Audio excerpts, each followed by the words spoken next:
Hai semuanya, selamat datang kembali di segmen Kidung Misteri. Di episode kali ini, Kidung Misteri akan membawakan sebuah pengalaman mistis yang dialami dan diceritakan langsung oleh Mas Seprianus saat ia menjadi seorang mahasiswa di salah satu universitas di Bandung dan hendak mencari kos-kosan di sekitar wilayah kampus. Oke, seperti biasa, sebelum mendengarkan cerita ini, kalian bisa cari posisi yang paling nyaman sambil siapin cemilan ataupun sesajen kalian lainnya. Kalau gitu, kita langsung aja mulai ceritanya.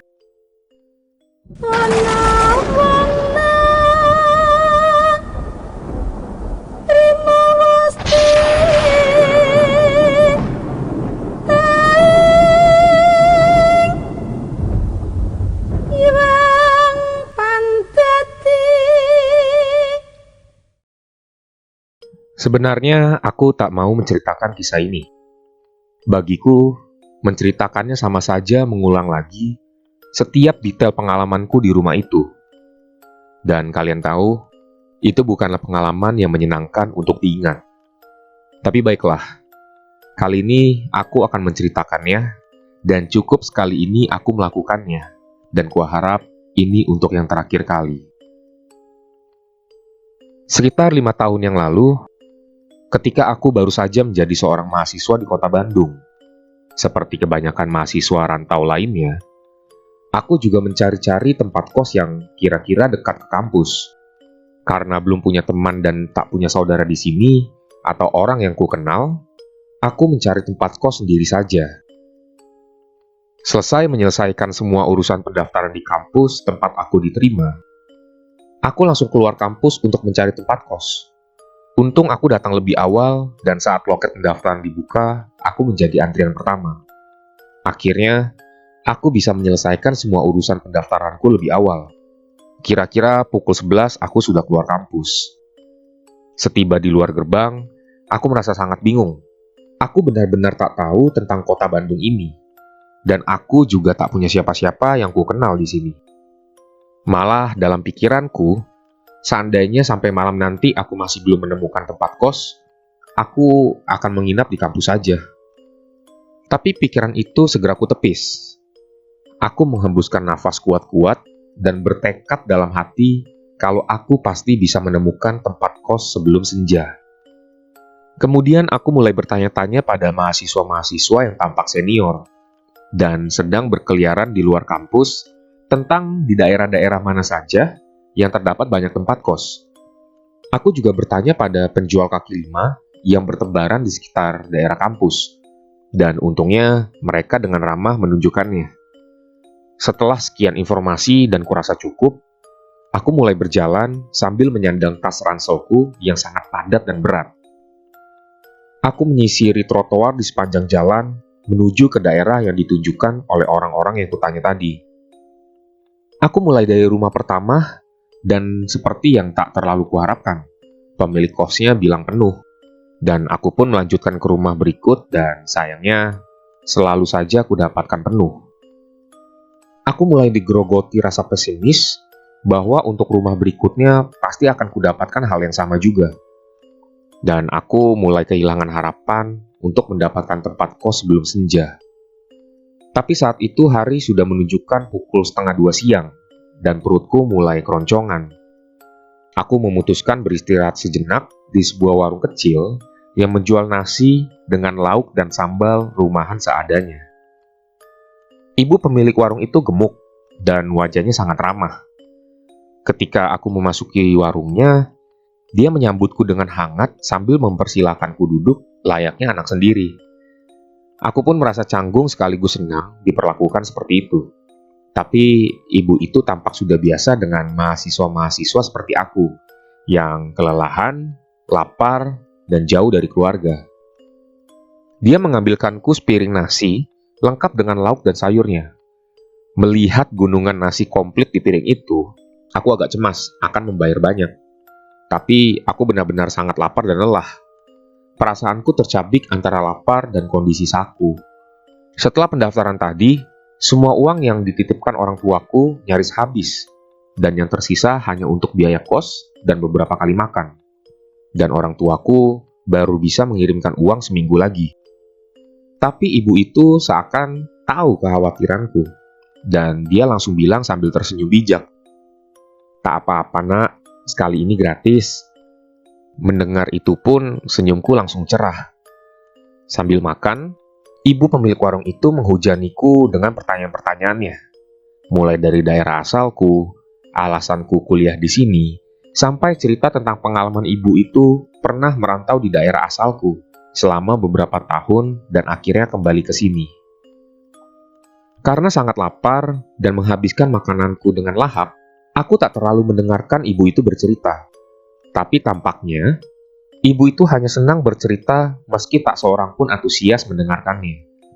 Setelah selesai makan, sesaat sebelum aku pamit dan mengucapkan terima kasih, aku menyempatkan diri bertanya pada ibu itu tentang tempat kos yang masih tersedia di sekitar sini.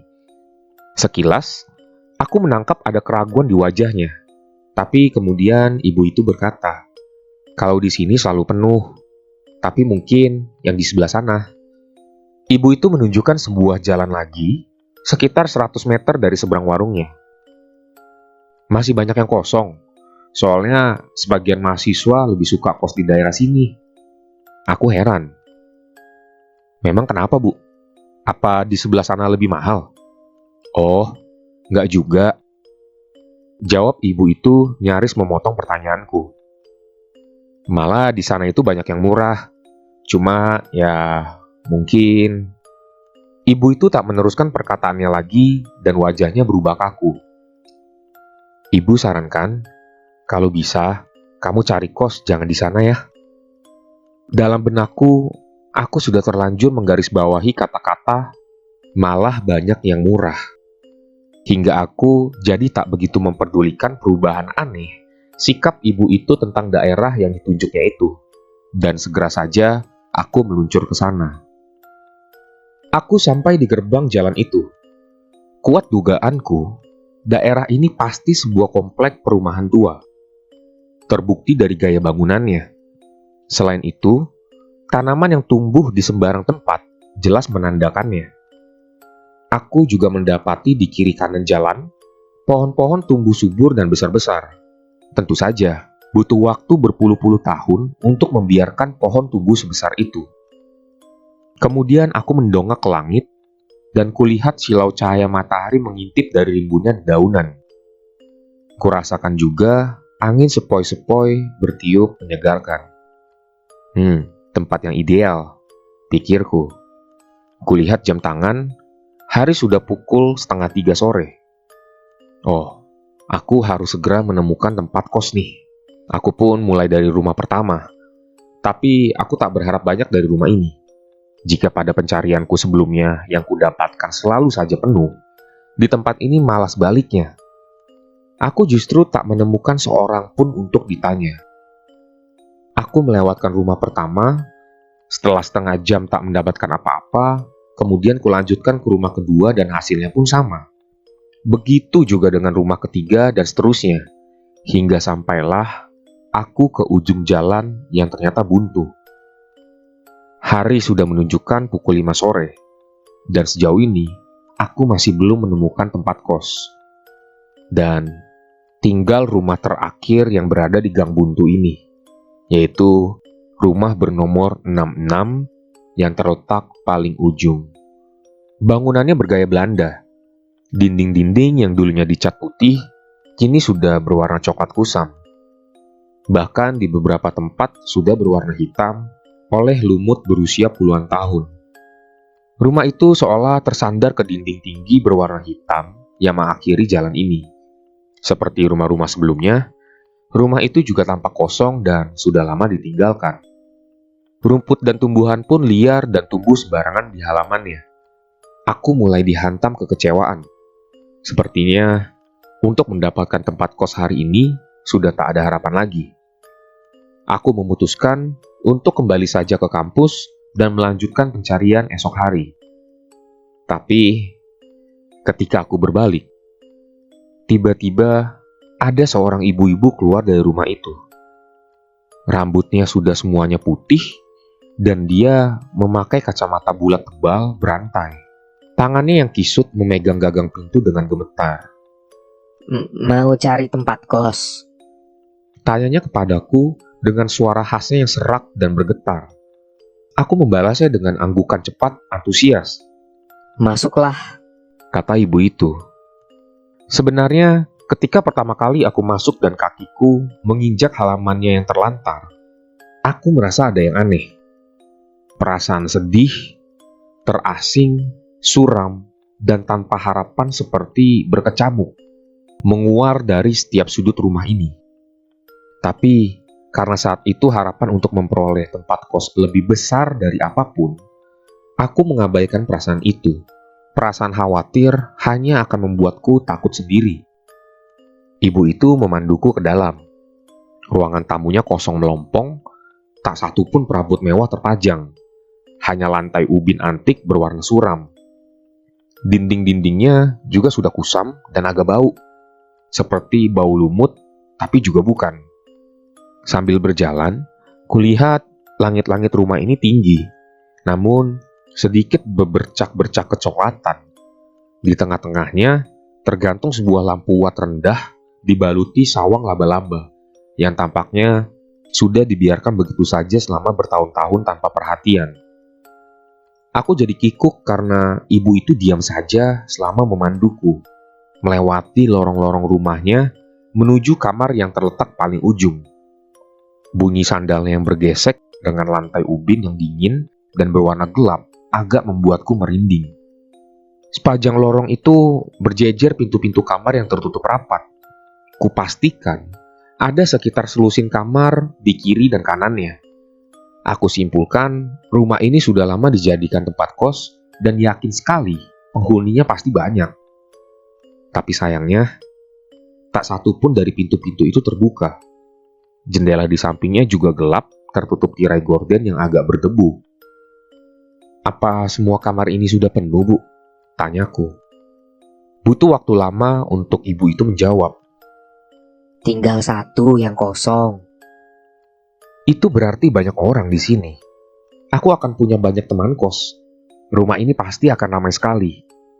Tapi anehnya, tak satu pun kamar yang menunjukkan ada orang di dalamnya. Apa semua orang sedang pergi keluar, Bu? Ini kamarnya. Kata ibu itu dingin. Dia memasukkan kunci, lalu pintu kamar itu terbuka perlahan. Pintu itu berderit panjang, jelas sudah lama sekali tidak pernah dibuka. Dan pertanyaanku pun tidak dijawab olehnya. Ada saklar di samping pintu sebelah dalam. Aku lalu menekannya, dan kulihat lampu yang tergantung setengah meter dari langit-langit. Awalnya, lampu itu enggan hidup, berkedip-kedip seperti mau putus. Tapi untunglah, kemudian bisa menyala meski agak terkesan temaram. Tapi itu bukanlah masalah, karena aku masih bisa menyelidiki bagaimana sebenarnya kondisi kamar itu. Ada satu lemari kayu bersandar di salah satu sudut kamar, dan sebuah tempat tidur di sampingnya. Beberapa bantal yang belum bersarung juga ada di atasnya, menumpuk membentuk gunungan bantal. Aku sama sekali tak berharap bantal itu akan jadi milikku, karena kelihatannya sudah lama tak terpakai dan diselimuti debu tebal. Namun, yang paling penting bagiku adalah tempat colokan listrik. Setelah kupastikan ada, ternyata terletak tepat di samping jendela. Aku keluar menghampiri ibu itu, dan saatnya bernegosiasi soal harga sewa kamar. Kamar mandinya ada di ujung sana, lalu belok kiri. Ujar ibu itu sambil menunjuk ke samping. Ada dua. Yang satu hanya untuk tempat mencuci baju dan mandi. Aku mengangguk-angguk sepakat. Kurasa kamar ini cocok. Cukup luas dan hawanya dingin. Lagi pula, sudah lama aku tidak punya kamar sendiri. Dalam pikiranku, sudah terbayang beragam rencana pengaturan untuk kamar baruku ini. Sudah kutempatkan di mana kira-kira posisi terbaik untuk televisi, komputer, penanak nasi, dan lain sebagainya. Oh iya, dengan air dan listrik, sebulan jadi berapa ya, Bu? Tanyaku. 100.000. Jawabnya singkat. Hah? Apa aku nggak salah dengar? Hari ini masih ada tempat kos dengan harga sewa serendah itu. Oh, mungkin aku salah dengar. Mungkin juga ibu itu salah ucap. Aku pun bertanya lagi untuk memastikan. Berapa, Bu? Tapi ibu itu tetap menjawab sama dan tetap tak berubah ketika aku menanyakan untuk ketiga kalinya. Dalam hati, apa hari ini adalah hari keberuntunganku? Atau ibu itu yang salah menawarkan harga ya? Nah, sudahlah. Aku akan ambil kamar ini mumpung murah. Setelah sepakat dan menerima sejumlah uang dariku, ibu itu menyerahkan kunci kamarnya. Bunyi gesekan sendalnya dengan lantai terdengar menjauh saat aku masuk kembali ke kamar dan yakin sekali ibu itu sudah kembali ke ruang depan atau mungkin ke kamarnya dekat ruang tamu. Karena barang-barangku tak banyak, hanya satu tas ransel saja, aku tidak perlu lama menata kamar. Aku cukup membersihkannya dulu, lalu membeli barang-barang yang kira-kira sangat kuperlukan saat ini. Meski suka berkedip-kedip setiap kali dihidupkan, sebenarnya lampu kamarku masih baik-baik saja. Tapi aku tak suka temaramnya. Cahayanya membuat kamarku menjadi suram. Aku pun juga segan untuk minta lampu pengganti. Bayar cuma 100.000, aku malah minta lebih.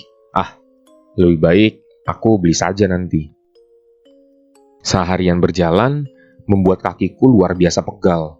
Ditambah membersihkan kamar, mengepel lantainya, dan melap bagian-bagian yang berdebu, lalu menggeser-geser letak lemari kayu dan tempat tidur.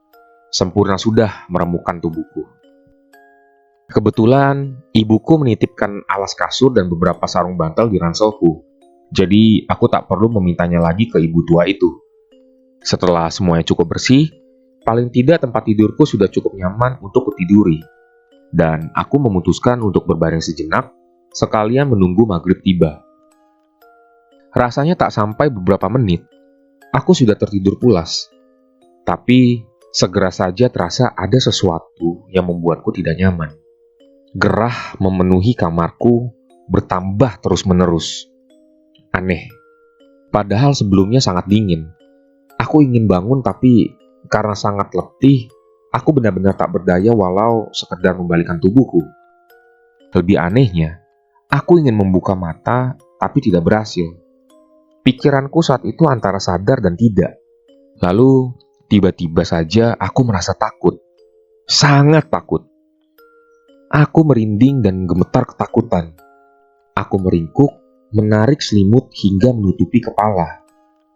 Aku juga merasakan sekujur tubuhku mengeluarkan keringat dingin. Yang membuatku lebih takut lagi. Aku mendengar suara serak, mirip bisikan dan erangan, memanggil-manggil namaku. Suara siapa itu? Aku ingin bangun, tapi tubuhku seperti lumpuh. Bahkan, untuk sekedar membuka mata, aku benar-benar tak sanggup. Namun, samar-samar dari celah mataku, aku seperti melihat sosok putih berdiri mengambang di ujung kakiku. Tinggi jangkung dan berambut panjang.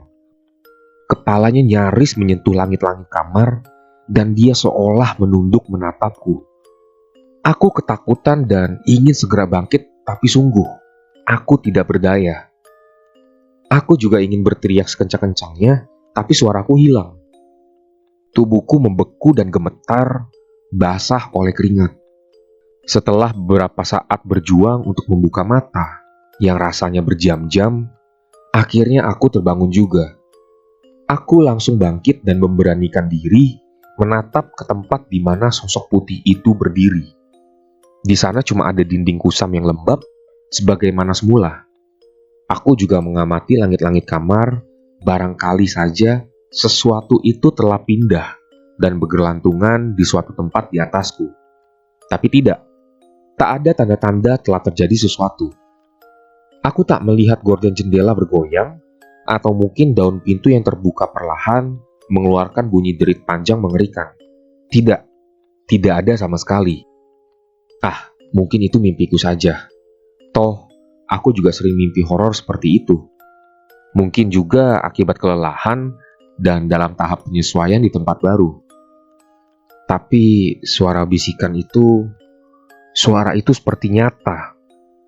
Aku tak yakin itu sekedar mimpi. Dan anehnya, aku merasa suara itu seperti berasal dari dinding-dinding di kamarku.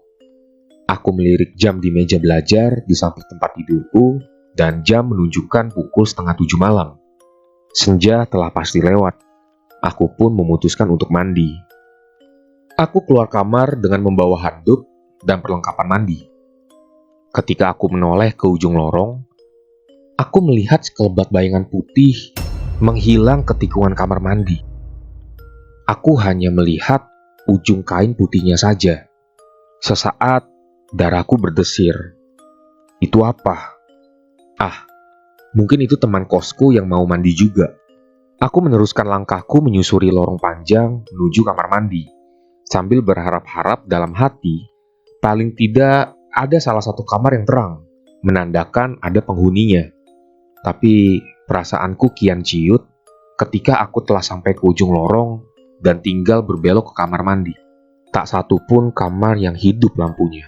Semuanya mati. Satu-satunya penerang di lorong itu hanyalah lampu kuning muat rendah yang tergantung tepat di tengah-tengah. Alih-alih membuat terang, efek temaram yang dihasilkannya malah mendukung suasana horor yang menegakkan bulu kudukku. Lalu, sosok yang ke kamar mandi tadi, siapa ya? Aku memberanikan diri berbelok ke kamar mandi. Di depanku terdapat 2 kamar mandi. Yang satu terbuka dan satu lagi tertutup. Dari celah di bawahnya, aku tahu lampu di kamar mandi itu tidak menyala. Tapi anehnya, aku mendengar suara siraman dan percikan air begitu gaduh. Kurasa seseorang di dalam itu sedang mandi habis-habisan. Dalam hati aku berujar lega. Untung ada orang. Kukira aku sendirian saja di tempat kos ini. Senang dengan perasaan itu, aku langsung masuk ke kamar mandi di sebelahnya setelah menekan saklar lampu di samping pintu. Ya, lagi-lagi lampu kuning. Aku tak suka lampu kuning. Ya, karena suram. Dan sabun putihku pun jadi berwarna kuning kusam. Aku sudah sampai pada setengah dari acara mandiku. Ketika ku sadari, siram-siraman air di sebelah kamar mandiku sudah tidak terdengar lagi. Aku berpikiran mungkin dia sudah selesai.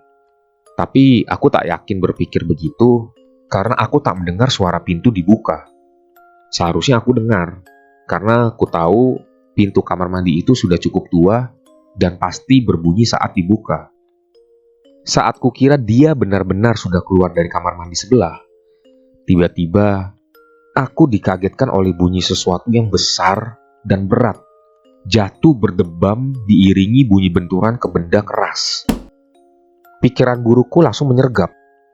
Siapapun itu yang di sebelah, sepertinya baru saja terjatuh dan mungkin kepalanya terbentur ke sudut bak, lalu pingsan. Aku berharap itu tidak terjadi. Tergesa aku membersihkan dan membilas tubuhku. Setelah semuanya beres, aku keluar dan langsung menggedor pintu kamar mandi sebelah. "Kamu nggak apa-apa?" tanyaku cemas. Aku terus menggedor pintu. Setelah beberapa kali bertanya dan tetap tidak ada jawaban, aku benar-benar dilanda panik. Kurasa siapapun yang ada di dalam tampaknya benar-benar tak sadarkan diri. Mungkin kepalanya bocor, atau tulang-tulangnya patah, dan darah membasahi lantai kamar mandi. Dalam pikiranku langsung terbayang genangan merah kental. Ketika aku putuskan untuk menendang pintu itu, lagi-lagi ku dengar suara percikan air, dan aku mengurungkan niatku. "Halo, kamu benar nggak apa-apa?" Aku masih menunggu, tapi tetap tak ada jawaban. Suara percikan air itu malah terdengar sangat biasa, seolah sebelumnya tak terjadi apa-apa. Aku mulai kesal. Ini keterlaluan, kupikir. Aku sudah setengah mati mengkhawatirkannya, dia malah terus saja menggayung air. "Jawab sedikit dong," runtukku. "Kalau kejadian apa-apa gimana coba?" Dan masih tidak ada jawaban. Tapi suara percikan air itu kini sudah mulai berkurang, dan beberapa menit kemudian berhenti total. Tak ada lagi suara, dan hening menyelubungi udara di sekitarku. Kurasa dia sudah selesai dan mau keluar. Aku menunggu hampir 1/4 jam dan mulai merasa bosan. Tapi dia malah tak kunjung keluar. Pintu kamar mandi itu tak bergeming sedikit pun. Aku mulai curiga. Jangan-jangan dia memang terjatuh dan pingsan lagi. Kurasa sekarang bukan waktunya main-main lagi. Aku benar-benar kesal bercampur cemas. Aku bangkit dari sandaranku dan menuju kamar mandi itu. Namun, baru saja berjalan beberapa langkah, aku mendadak berhenti. Kalian tahu apa yang aku lihat? Kulihat pintu itu terbuka dengan sendirinya, seolah seseorang baru saja berhasil membuka kuncinya. Aku menahan nafas menunggu seseorang terlihat, tapi pintu itu hanya bergoyang sedikit, memperlihatkan celah gelap di dalamnya. Aku memberanikan diri maju beberapa langkah lagi, berusaha mengintip dari balik celah. Aku memicikkan mata dan berusaha melihat fokus, apa memang ada seseorang di dalamnya. Sebenarnya aku sudah merasa takut. Jantungku berdebar sangat kencang dan kurasakan kedua telapak tanganku dingin dan gemetaran. Tapi aku tetap memberanikan diri membuka pintu itu lebar. Aku membuka pintu itu lebar-lebar, seolah pintu itu terbuat dari besi panas. Karena gelap, aku melongok ke dalam.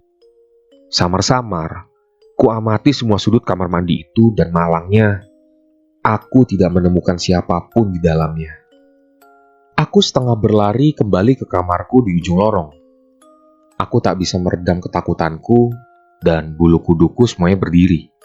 Suasana dingin mendadak mencekam. Sepanjang lorong itu, aku sempat memperhatikan satu persatu kamar yang berderet di kiri kanan lorong. Sungguh aku berharap tak sendirian saat ini. Aku ingin paling tidak ada seseorang berada di kamarnya, siapapun itu. Tapi semua orang seperti pulang kampung. Semua kamar itu tertutup rapat dan lampunya mati. Tak ada tanda-tanda ada orang di dalamnya. Aku sangat ketakutan hingga butuh seperempat jam untuk membuka pintu kamarku sendiri. Kunci di tanganku licin oleh keringat dan sudah 7 kali jatuh. Parahnya, sekarang lampu kuning suram di tengah lorong itu yang mendadak mati. Dan satu-satunya sumber penerangan hanya dari kamarku. Pintu kamarku terbuka dan aku tergesa masuk. Setelah merasa agak tenang, aku mengunci pintu kamarku 2 kali. Aku memutuskan mendekam saja di kamar sampai besok pagi. Aku juga berencana akan pindah besok. Tempat kos ini benar-benar tidak nyaman. Aku telah salah memilih tempat ini. Ketika aku menggantungkan handukku ke paku yang tertancap di dinding, sudut mataku menangkap sesuatu. Dan anehnya, sebelum aku benar-benar melihat, pikiranku sangat membawaku pada sosok putih horor dalam mimpiku tadi sore. Sekarang, ketakutan dan kepanikan benar-benar menguasaiku. Aku lemas dan tak punya keberanian untuk menoleh dan memastikan apakah memang sosok itu yang sedang menatapku dari seberang kamar. Kedua lututku lunglai, kakiku mati rasa, dan parahnya, aku kembali mendengar suara bisikan persis seperti yang kudengar dalam mimpiku itu. Dan kini sedang memanggil-manggil namaku dengan jahat.